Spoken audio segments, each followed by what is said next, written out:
loved to have. My mother was gifted. She was academically amazing. She was musical, but she walked away from her faith in Jesus. She married my father, who did not know the Lord. And even before I was born, Mother began to have the series of nervous breakdowns that would change our family and break my father's dreams. People didn't know what to do with our house. They probably said, oh, it's too bad about that house. Too bad about that wonderful young man, and we don't know what happened to his life. And when I was, well, I certainly remember when I was probably 5 or 6, I would say to my mother, what's that owie right there? And she would never tell me why the scar was right there. That scar was where the bullet had glanced off of her forehead when she attempted suicide. But she not only had decided on a particular day that she would kill herself, but she decided that her 2 little girls would be better off if there was no mommy, that it would be better that the 2 little girls would die as well. But I'm here tonight in Kashechewan, folks. And so you know that the Father stepped in. And in our home, Mother tried her best to suffocate us. She left the house. She went up to my grandmother's where the gun was. Nobody was home. And she put that gun to her head. But my auntie, for reasons, now everybody's dead, no one else is living that can tell me why. My auntie got in the car and drove 45 minutes to our house in time.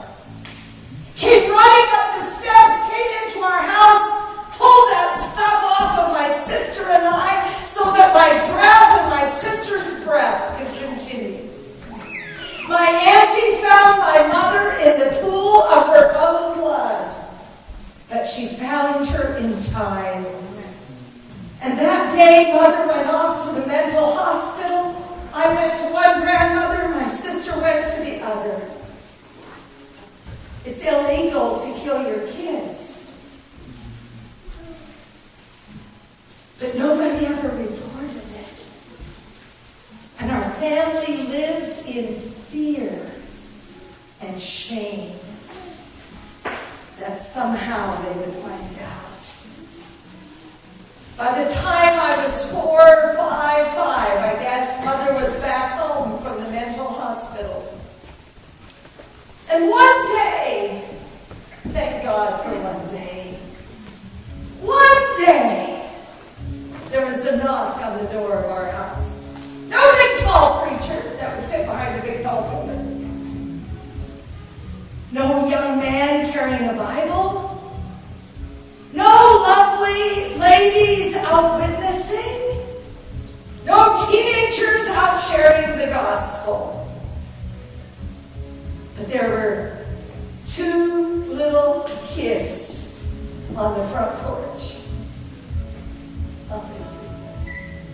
Mother opened the door. It was exciting if anybody ever came to our house. She opened the door and those little kids looked up and they said the words, Pastor, that were going to change my eternity from Benoni to Benjamin. And those little kids looked at Mommy and said, got any kids here for Sunday school? Mother said, I have 2. You can take them next Sunday. I loved it out at church. I loved it in church. The men prayed and the women smelled good. And neither of those things was happening at my house. But that church taught us about Jesus.